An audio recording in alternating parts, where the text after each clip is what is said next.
Muling binuksan ang binhi ng Kalayaan Garden sa Rizal Park sa pagdiriwang na ika-50 anibersaryo ng National Parks and Development Committee. Halos 2 dekada ring hindi nasilayan ang naturang hardin. May ulat ang naspa si Isay Reyes. Isay?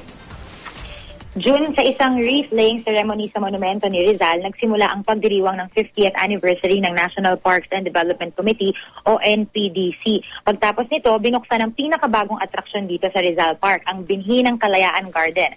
Ayon sa NPDC, halos 2 dekada raw nakasarado ang parke na ito na naging masukal na tapunan ng basura. Pero ngayon, isa na ito sa mga pwedeng puntahan ng mga pamilya na gustong mag-relax.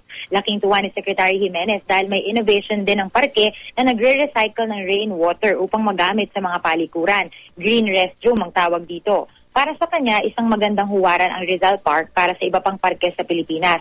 Libre ang pagpasok sa binhi ng Kalayaan pero pwede rin itong rentahan para sa mga private events. Isa rin sa mga pinagtutuunan ng pansin ng DOT ang pag-redevelop ng ilang establishmento sa Boracay. May ilan kasi na lumagpas sa 25 meters na distansyang dapat i-maintain mula sa waterline.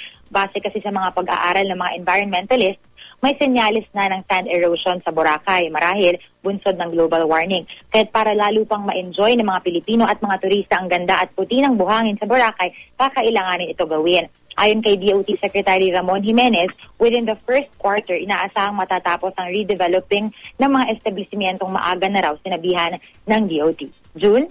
Maraming salamat, Isay Reyes.